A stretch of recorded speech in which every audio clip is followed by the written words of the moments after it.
Baba knows the way. For Joseph Baba Ifa, Baba knows the way. We follow the signs. He walks with the Orisha through sacred lines. He speaks with the ancients. He honors the drum. He carries the wisdom where we all come from. Hey family, thank you for tuning into Our Roots podcast with Joseph Baba Ifa. We're only the strongest roots see the light, brought to you by Botaniga Candles and more.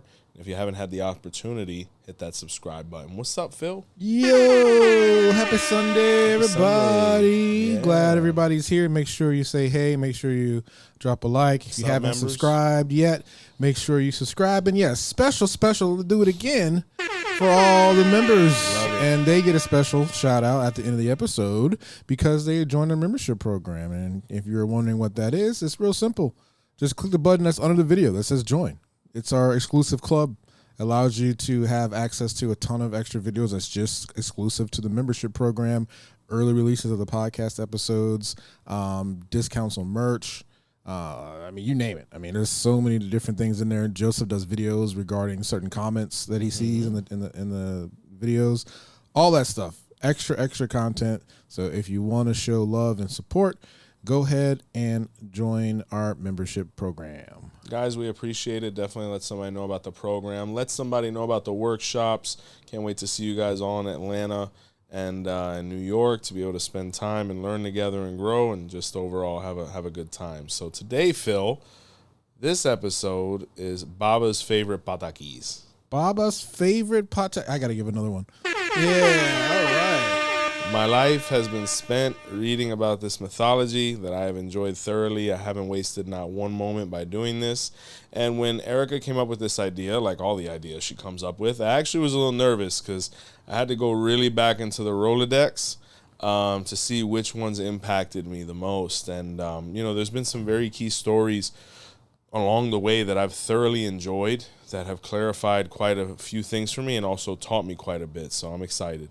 Yeah, it's very, very expansive Rolodex because, like I said earlier, we got 1,600 shows or episodes, or not episodes, but like just content in here. Yeah. So you got to remember there's like so many different Patakís that you go through. And so did you have to do homework? You actually had to write a list down and say, okay, I'm going to pick this one, this one? No, good heavens, no. I hardly have the time to do that anymore. I remember when we first started the pod, like I would just spend all this time just, show prep. Oh my gosh, bro. I'd have all these notes and stuff like that, and I'd be driving myself wild, very nervous, within the first, 50 episodes, maybe not 50, maybe like the first 20 episodes of the pod, 15 to 20, there's still some jitters, now it's very, very streamlined. It's very natural. But before, my notes were wild, just the things that I was planning on going over, and then there was no way I was ever going to fit that within an hour. So, at that point, I went through this wild process where I had to trust my preparation and realize that the making of a video on this channel is really no different from a consultation for me. Based on the way that I was trained, we were no book. So we would have to freestyle off the top, every time.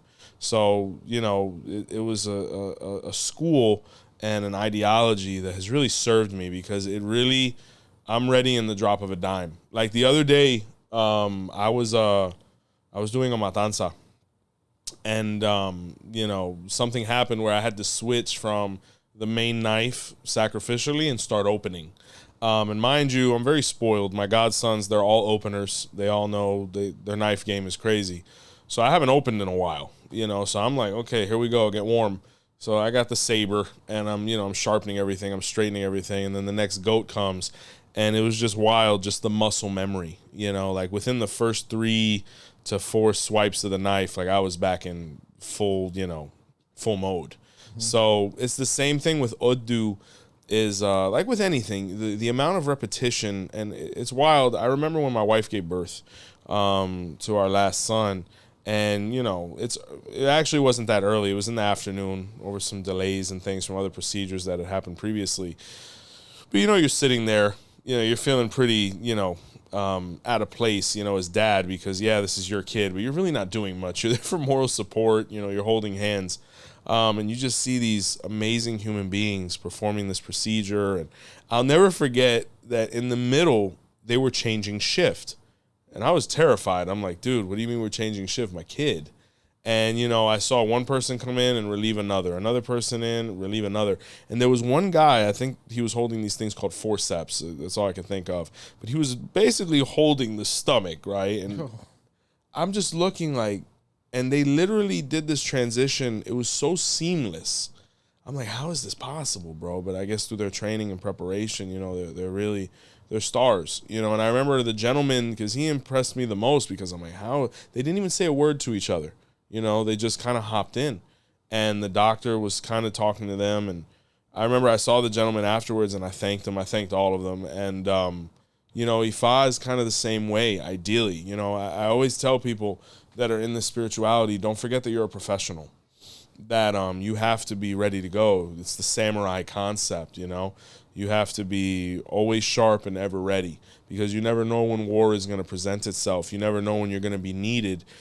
And you're not always going to have that opportunity for preparation. So you have to trust your training. You have to trust your education, and have that confidence to be able to, shoot it from the hip, So, anywho, stories, right? I've studied a lot of signs. I've read a lot of great ones, but there's some that just come to the mind that still stick with me till this day.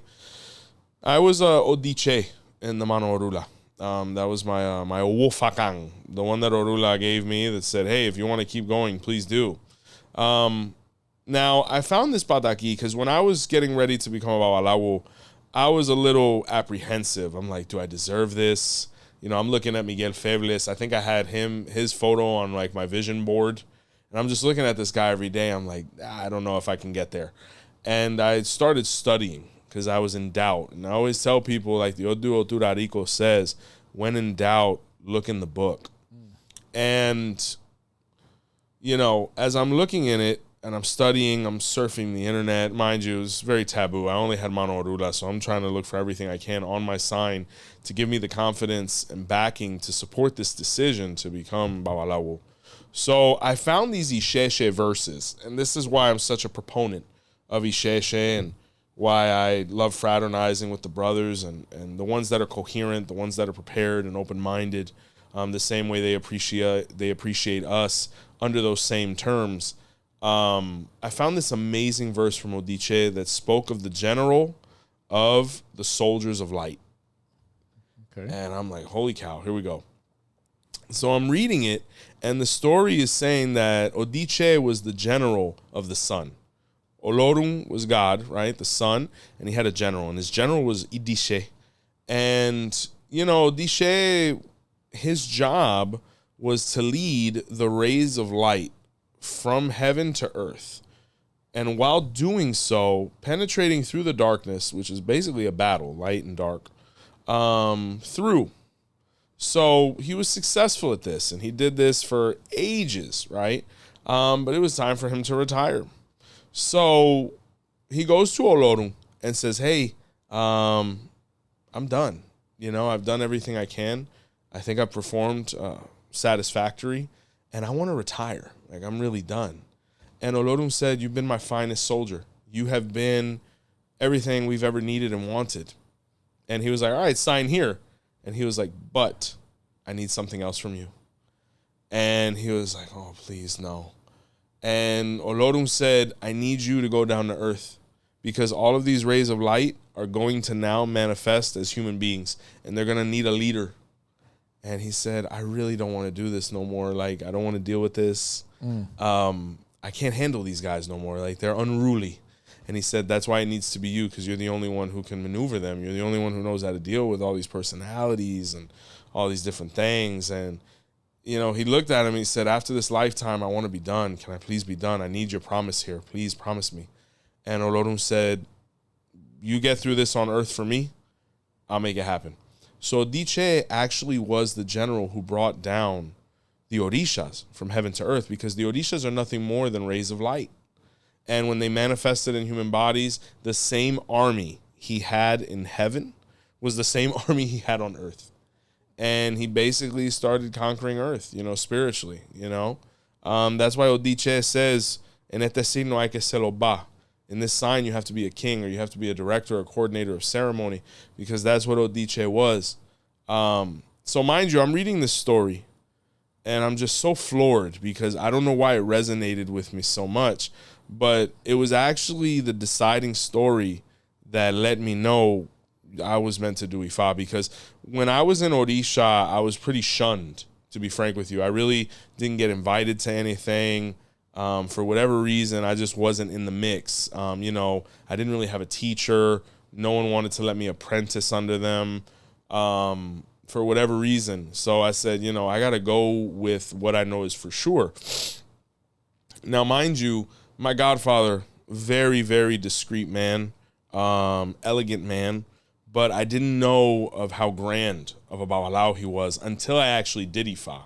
So I knew he was knowledgeable, I knew he was ethical, I knew he was a great guy, and I got along with him. We were the best of friends. And I didn't realize how much of a lion he was until I went to do Ifa. And I met the gentlemen I met, whether it was like gentlemen like Kata or my godfather, Abedico, or my uncle Babaro, like all these gentlemen, all these juggernauts. And, to see him in that mix, and not only that, excelling, he wasn't in anybody's shadow by any means. I realized, I had made the right decision, because the same way he was what he was, he groomed me to get to that point in a very short amount of time. So I'm always very thankful of that Patakí and that literature, because, it really provided the confidence and closure that I was looking for at that moment as a young man, to take the step and stand and say, this is what I want to be. This is what I'm going to stand for till the day I die. My godfather used to tell me that all the time. We're green and yellow until we go, and that's how we were born, and that's how we die, So he believed in the concepts and the laws and the commandments of Ikafung and all that it stood for. And it was just, you hear this over and over again, and you're around these men, and, this grooming process, how they sharpen your teeth and your fangs. Odiche, that story really confirmed that for me, to be able to take those steps and walk with them and feel that I had the right to learn from them, to be able to emulate and grow. So that was a huge Patakí for me at one point. And the really other wild thing about it is, now you have Odiche in the hand of Ifa. Then I pull Odiche and Suka when I do Ifa. And, they're always talking about the parallels and how the signs speak very similarly. The first thing that you read in the Dice Ifa, or the Pedro Arango of Odiche and Suka, it speaks of the military service, and it speaks of the secret service, right? My Odu is the Odu of the CIA, basically. Oh, wow. The terrorist groups, or the criminal groups, like all of these, the groups, whenever you would get, or the army, like anytime you get enough different personalities and things like that concept is in Odiche and Suka. So then I find this amazing story, and it speaks of, it's also the Odu of the gladiators, right? If you've ever seen the movie Gladiator, that's my Odu. And it was a very similar story to Odiche, where the gentleman, he was applauded because he was a celebrated general. Every time he would lead his army into battle, he would win. And he had this thing about strategy and positioning and all of these things where he would just have flawless victory. So they loved it. His men loved him. He was gregarious. He was kind. He was firm. He was all of the things that, people looked for. But he did his 20 years. And, when that came, no one expected it. He put in for, retirement, with full decoration. So when he does that, though, the king looks at him and said, why would you give away all this glory? Like, you literally have a bunch of campaigns coming up. You're going to win all of them. Like, why are you leaving? And he said, my wife's pregnant. I'm about to have kids, man. Like, I've worked so hard. And I've found a woman that I am completely infatuated with. I love her. She's giving me babies, and I don't want her to be a single mother. I don't want her to be a widow. I don't want my kids to hear of my legend and not know the man that I was. And, the king looked at him. The other lieutenants, sergeants, whatever positions, looked at him and said, all right, We'll give it to you. But deep down inside, they were worried. They were worried because they said, if this guy leaves here, what if he signs up somewhere else? Which was not his intention whatsoever. He actually wanted to go and be a farmer. That's why it's so wild when you look at the story from Gladiator. It's literally parallel to this Patakí. Well, I'm sure that's what they got their That inspiration might be, dog. from. Like when you look what happened with the Matrix, that's why people are like, "Oh, Baba, your Patakís are so wild." Well, I mean, what do you want from me? You know what I'm saying? The library is what it is, you know. And so literally just like that, he started farming. He had some babies. Like he was living in paradise, and you know, he started like getting this feeling. You know, mind you, battle tested, veteran. You know, he could kind of, it was this thing where you look at the story, it was like he was smelling the air, like something was coming or something was off. So he said, apart from me in general, he was babalawo, which, you know, really helped because every time he would go to war, he would read himself and his guys first. So he pulled, and Odiche and Suka comes out where he's like, yo, we got to get out of here right now. And his wife was like, you're crazy. What do you mean you just want to get up and leave all of this? Like, look what we've constructed. Look at all of the things that we've built together. Look at this estate. Look at our family. We can't just leave. He said, if we don't leave right now, we're done for because they're coming to kill me. And, you know, they did just that. They said better to be safe than sorry, and they dipped. And across the horizon, you know, where they were able to finally settle and reside and relax, they looked back and the whole estate was set ablaze, just like the movie. Well, and, you know, his wife looked at him and he said, you know, we can never go back. We have to go do our own thing. You know, we have to disappear. And that's exactly what happened. You know, Odiche and Suka almost got killed by his own army because he didn't want to risk it no more. He wanted to be a father, you know. So it's crazy because when I looked at that parallel between Odiche, where the guy was like, bro, I'm done. And then the other parallel of Odiche and Suka, where the guy was like, yo, I'm done. It was just wild to me how there could be such synchronicity across a destiny through two different manifestations completely, you know, within me.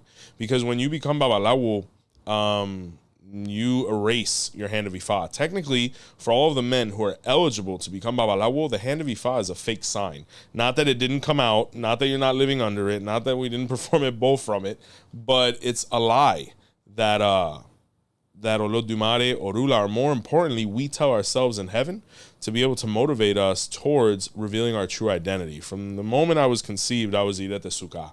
But, you know, when we come down broken. We come down mistaken, especially the gentleman meant for Ibodu.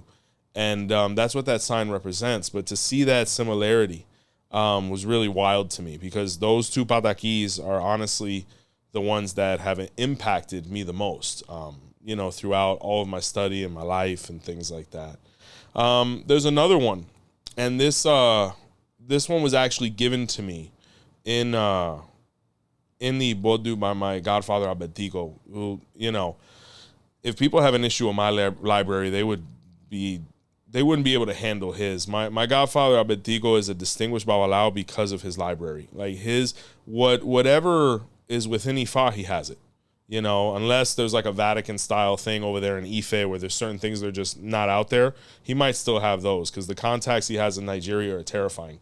But he actually in the room while I'm going through my initiation, I spent 7 days with that man. And I learned more Ifa in 7 days with him than I had 23 years previously. I had been studying Ifa since I was like 8 or 9.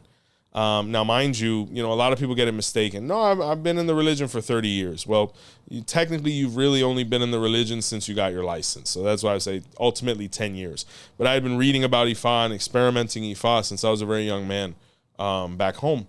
So just the amount of knowledge and wisdom that he imparted in a week was terrifying. It was almost like a time chamber. Kind of like Dragon Ball Z, the hyperbolic one. Yeah. Being in there with him was like being with Kwame and Popo. Okay. Like it was, and I'm over here doing the water push-ups. But he gave me a Patakí, which was very similar to the other ones, minus the whole military thing, where it spoke of two brothers.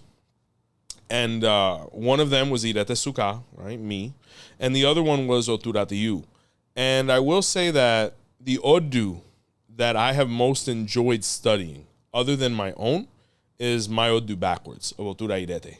I am a complete and absolute fan. So when he actually told me this story, it was very impactful for me. And he told me that it was two brothers, and they were literally the emissaries of Olodumare, right?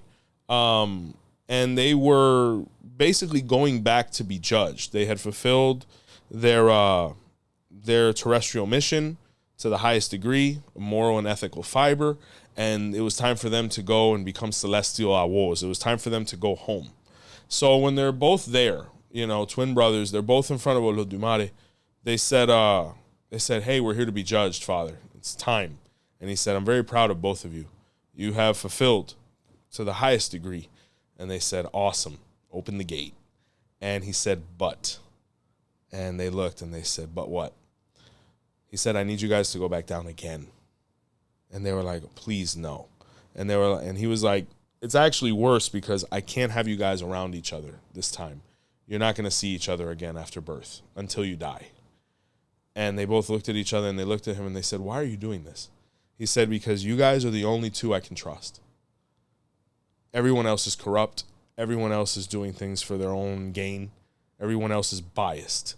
But I know that you two, based on how you performed up until this point, since creation, since you guys were in the garden of power of Obashe, I knew that it was going to be y'all too. And I need you." That's why Otura Tiu and Odiche and Suka are known as the spies of Ifa, because Olodumare is always watching them. So they said, "Is this negotiable?" He said, "No." And they said, "Well, after this time, do you swear that we're done?" He said, "I promise." So they embraced, they said goodbye, and here we go. They were born from birth, they were separated, and they actually, the story says they went in opposite directions of Earth. And throughout this whole lifetime, they're spying on everybody, they're watching everybody, all these different things. And it wasn't until they met each other again at the end of their life that they died. And then they were taken in front of the Creator once again, fulfilling their mission. And then they were able to enter heaven and stay. So it's literature that it's so descriptive and it's so beautiful and it's heart-wrenching. And, you begin to realize why there's so many of these common themes within popular cinema and whatnot. But another very impactful Patakí for me, where ironically I really haven't interacted too much with people with my my contrabure or my omoia. But, when my godfather told me that story, it was a very humbling thing for me, because to think that an Odu such as that, especially my own, which is so misinterpreted, to have that level of fiber to where Olodumare looked and said, "Hey, you're who I need and you're who I trust, and this is why I need you to do this." Since I was a young man, I've always kind of asked myself, why am I here? And it's a really wild thing, because you think of a 3-year-old, 4-year-old boy, they're usually not asking themselves that question. They're like, can I eat? Why isn't the TV on? Any of these things. But from a very young age, I've kind of always had this out-of-body thing where I'm like, something's watching me, or, what I'm looking at, as like, am I being observed? Any of these different things. It was almost out of body. Or, why am I here at all? What's my purpose? And then to go through the first, hopefully, quarter of my life, trying to find myself and ending up in this room behind the white curtain and receiving this information, it was very, very nurturing for me. It was very comforting for me, because before then, I didn't know what my purpose was. I didn't know, being where we're from and seeing the things I saw as a young man, that there was something greater. And, I speak to so many brothers and they say the same thing, from marginal beginnings, a lot of overexposure to toxic things. And they're like, man, why are we still here? And some of the people we know aren't. And, Ifa gives us that confirmation and closure to where we don't have that survivor's guilt. So very, very impactful stuff for me. Other Patakís that I've read that, that have just had this very rich literature. I look at Odus like Oguna Masa. Not an Odu I've overindulged in. I've read quite a bit of it, but I haven't really juiced it like I'd like. There's definitely more for me to read. But Oguna Masa is actually, a savior of the religion. In in this Patakí, it speaks of when Ife got raided or marauded, right? And everybody was slaughtered. It speaks about the great temple of Ifa. You know, Ogunda Masa was a great general, and he lost his army. You know, it was just him left, you know, and at that point, he's like, yo, I got to run. It was the hardest decision of his life. So he heads to Benin. And when he gets there, he starts rounding up other Babalaos from that tradition. And he organizes a coalition to go back and get Ife, you know, to save it, to conquer it again, to basically slaughter all of his enemies and stuff like that, to be able to revive Ifa, because the people that were coming, which I won't identify because, you know, I don't want to create any conflict, but those that were coming were trying to destroy Ifa because they had a spiritual agenda, and they were trying to legitimize themselves by making Ifa disappear, being that, you know, it was much older and had a lot of information. So when he organizes them and he rides back in, it's like this big, you know, epic battle scene. You know, they have to fight their way through back to the temple. He goes back to the temple, but the temple, he's unable to get it in or to open it. So, you know, when he starts trying to open the door and things like that, who actually identifies himself and allows this passage was his brother Osakuleya or Osaogunda. And, you know, there was like this epic, you know, they hugged, they embraced. You know, Osakuleya held the library down of Ifa. And all the sacred scriptures and things like that, and he was able to protect it.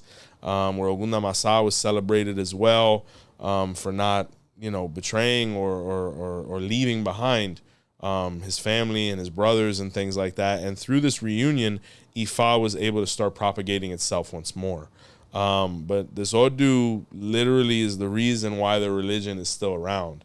Had it not been for Ogunda Masa, Ifa would have been lost, because he would have abandoned Ife.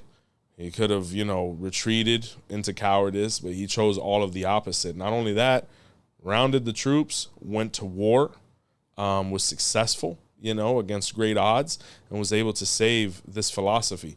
Now, the wild thing about Ifa is one of the ancient religions that didn't die. You know, when you look at all of these ancient mythologies, they had spirituality, they had rites, they had all these different things. The Egyptians, the Greeks, you know, the Norse mythology, all these different things. And there's elements of them that are still around. But as far as the completeness, you know, debatably, I don't know how it compares to Ifa, where you look at Ifa as an entirely complete, independent, self-sufficient system that is still not only intact, but evolving as time goes on. So, you know, it was a very motivating Patakí for me, because when you look at what we really promise to do, we promise to protect Ifa, we promise not to violate Ifa, we promise not to reveal Ifa, we promise to follow our commandments, we promise to be examples to humanity and society, and to see that account of that brother who was willing to risk his life for the continuance of what he believed in. Oh, it's things like that. You get emotional. You get emotional because you realize what our ancestors gave. They gave the ultimate price. They gave their lives. They chose not to fold. They chose not to give in. They chose not to betray. And, you know, that's why they deserve the ultimate homage. That's why Egun eats first. That's why everything begins with them in our tradition. Ikulo biosha. It's not that the dead come before Orisha. It's that the dead become Orisha. You know, because we have to honor them and their sacrifice, because without them, we wouldn't be here, you know. That's Ogunda Masa. So really epic Patakí for sure. I have one. Talk to me. Or if you want to hear one that has to do with a certain theme, that's fine. Yeah, I have one that resonated with me. For some reason, I think it was one of the first ones probably when we linked up that kind of like stuck with me. And I'm going to try my best to remember it in detail. But Nice. I don't, but it was a story with Shango, and he had 3 wives, Oba, Oshun, and Oya. Okay. And he wasn't very good. I think Oba was his first wife. Uh-huh. but he was giving more attention to one of them. And then, dang, what happened?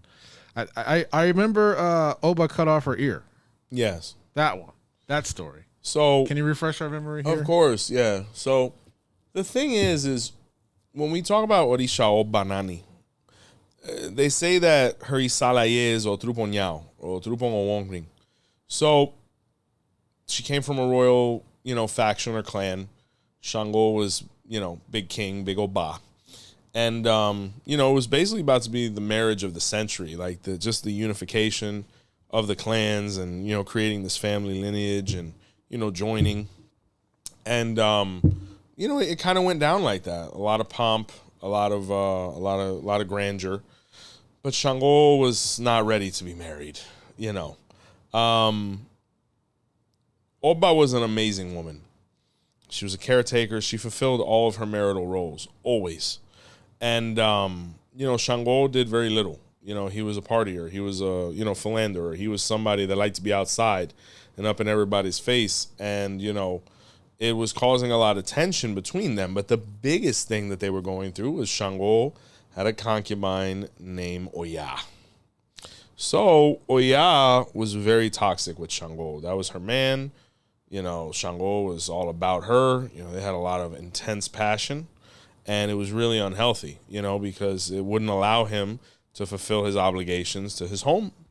So, Oba being such a woman and having so much self-confidence went up to Oya one day and she says, I know my husband visits you quite frequently. And Oya was like, what? And she was like, I want to know the secret because I think we could balance things out a little bit more, She was keeping it ladylike. And Oya lied to her and said, cut your ear off and put it in his amala, or his corn porridge, and his cornmeal, and he'll be addicted to you. We can kind of, we'll get organized and get on schedule. And she was like, all right. So she did just that. She cut her ear off. She put it in his cornmeal. He came home. He saw that she had like a turban or a gele on, which is like the headdress. And he was like, oh, that's nice. What's that? She's like, no, I came up with it today. He's like, oh, it looks good. Oh, you made dinner. Oh, that's wonderful. So he started eating, but he noticed the discoloration. He's like, this tastes a little irony. Oh. And when he looked at the side of the turban, he's like, you're bleeding. And she's like, oh, no, that's part of the fabric. He's like, no, you're bleeding. So he ripped off the headdress and he saw the ear missing. And he kind of looked at his porridge and he started spooning through it. And the ear popped up and he flipped out. Oh, man. She's like, no, I did this to please you. He said, why in the world would you think this would please me? He said, oh yeah, your concubine gave me the advice. And he looked and he said, oh, my Lord. He said, no. She did that. She tricked you. And she's like, oh, but how could you leave me? He said, I can't be with a woman with one ear. Really, really just what behavior. So he left her and he went to go be with Oya. But he got his karma. Shango ended up really, that situation with Oya ended horribly. When you look at some of the different stories, very toxic. They would go to war. They would, pop off on each other. Ogun cursed them. Because remember, it wasn't just that she was Shango's concubine or his mistress. Oya was married to Ogun. So, when that all happened, it was an absolute circus. But the sad thing about it was Oba never really trusted nobody after that. When you look at the Odo Beche, she went to the mountains and Ochung had to go rescue her with Orula, her husband, because Oba was killing her kids. There's another thing or another epic, version where they met at the river and there was a huge blowout and, Oba, just secluded herself. There's another version where she went to the cemetery to go live with her sister Yewa because Shango had done something similarly horrible to her as well. And they said, we'll console each other here and just stay away from humanity. Why is that your favorite one, Phil? It's just one of the ones that resonated with me. Because it was one of the first ones you told me about. And then for some reason that just was burned into my memory. It was very sad. It was very sad, but now I'm probably using the wrong terms. Not my favorite one. It's just one just impactful. Yes. Yeah, impactful is good too. I mean, another one, and good heavens, I feel like we get a we get we get critiqued quite a bit now, but you know, Ifa is Ifa. So in the Odu of Odiche, and this is, you know, impactful. You know, it was Orunmila lived in Africa. He was Nigerian, he was Yoruba, all of these different things. And he was an amazing Babalawo. Odiche was really in a league of his own. This is one of the Odus of Oniwasu, or the prophecy, right? It says the person is a prophet, whoever has Odiche. That's coming up on our Obe series as well.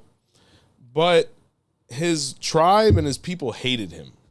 They hated him because he was able to perform so much with so little. And he was really distraught over this. He was depressed, he was sad, he was hurt. Because he says, I do everything for these people. I don't charge a dime. Like, I'm trying to help them. You know, we're literally starting humanity here. And these people are frustrated with me because I'm trying to help them. Mind you, Odiche is my Yodye, by the way. Okay. And he was at wit's end. So he performed divination for himself. And the Odu Odiche came out, his own. And it said that he had to perform sacrifice with a rooster at the beach. So when he went to the beach, he ran into Eshu. And he fed Eshu with the rooster. And Odiche was a flutist. Like, he would make beautiful music. And after eating and stuff like that, Eshu was like, play the flute for me a little bit. They was playing and they were talking. And Eshu was like, now that we've partied and we've enjoyed each other's time and we've hung out as brothers, what is your problem? Like, what are you going through that I can help you with? He said, my people hate me. I try to give them videos with, I try to give them Patakís. I try to educate them. I try to give them information, all of these different things. I do a bowl for them. I sacrifice for them, all of these different things. I do everything I can in my power. I initiate them. I suffer for them. I sacrifice for them. And they hate me. They hate me for whatever reason. I really don't know why. You know, and as you said, you know, it was frustration. You know, not everybody's going to appreciate things. But, you know, it's not you. It's that, you know, you have to kind of reflect upon the people who detract because it's a reflection of whatever they're going through, you know. But neither here nor there, as you said, it might be time to go because they might kill you, you know. And Odiche was like, oh, man. So Eshu, at that moment, poofed a boat, you know, or a canoe. And Eshu looked at Orunmila and said, you need to leave right now, though.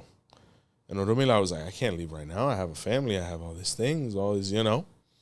And he was like, if you don't leave right now, they're going to kill you when you go back because that's the whole reason you're here. So he looked at Africa and he said, I can't believe I'm doing this. And he left his homeland. Now, through the Ebo, Olokun saw that Orunmila had fulfilled, and he guided the boat to an island. When Orunmila got off of the island, or off on the beach, the people rushed him. And they said, who are you? And he said, my name is Orunmila. And they're like, what do you do? And he said, I'm a Babalawo. And they're like, oh, we've never heard of that. What is a Babalawo? And he said, well, I perform divination. I come from heaven, you know, pretty wild resume. And when you know, they heard that, they were like, that's amazing. Please read all of us. You know, talking about a whole population. So Orula started performing Ifa work in what was identified as the Canary Islands. And he became king. They made him king. He initiated Bawalaos over there. The paperwork or the literature states they were of a much significantly, you know, lighter complexion. But they absolutely applauded him. They loved him, and, you know, he felt great there. He remarried over there. He had a family, all these different things. So life's going great in the Canary Islands. And, you know, based on Orunmila leaving Africa, epidemic falls, you know, and people are getting sick and dying and all these other things. And they actually go to the beach because they know that's where Orunmila would go. And they started screaming for Orula. Orula, come, please. We need you. Ah. And Orula heard the screams across the water. And in his mind, he said, I have to go back and save them. But when he was heading towards the beach, Eshu said, don't do it. And Orula said, you know, internally, he said, I hope that they're able to resolve what it is that they're going through with the teachings that I left them. But I'll never go back because it was too traumatic. So this Patakí was very impactful when I read it because this is the Patakí that speaks of the slave trade, that speaks of the diaspora. When Orunmila was basically shipped off, right? Some people even interpret, other than the Canary Islands, that island was Cuba, right? And it's also the Odu where Orumila was very, it was a gentleman of a dark complexion, started initiating gentlemen of a lighter complexion based on interacting with Europeans and, all these different ethnic groups now. It's really the Odu where Ifa dispersed itself across the world. And until this day, the Lukumi tradition is the most practiced tradition in the world, being that when it left Africa to Cuba and ultimately through, whether it was the Mariel or all the different excursions that have come out of Cuba from an emigration standpoint, it's spread across South America, North America, Europe, all these different places. It was an absolute explosion, and Renaissance. So the reason that impacted me so much is when you look at a process as painful as slavery, and the fact that there's literature that explains why said pain occurred. Ultimately, Odiche says that happened so that Ifa could propagate across the world. And that's a very painful concept, that all of these people had to pass away and perish and feel this pain just so this spirituality could expand. It's a toughie, But the way I interpreted it is that's why our homage and our respect and our love for our ancestors has to be so thorough and so strong, because they were a part of a process that was completely unexpected and, was very painful. So the best way we could repay them is through our love and through the protection of what they left us, As I look at these different Patakís, and there's so many more, the literature of Ifa is the most impactful, or it has been for me. I went to Catholic school as a kid. I've interacted with a bunch of different spiritualities, people, not from a practical standpoint, but just studying. I was a seeker of wisdom and knowledge. And, Ifa was the one that, resonated the strongest and loudest with me. These key pieces of information at these crucial moments literally have shaped my life. And as I've spoken to so many brothers and sisters, that one reading or that one book or that one video maybe, it really changed the course of their life, to where you look at what could have happened versus what ended up happening, it would have been very different, possibly, very bad.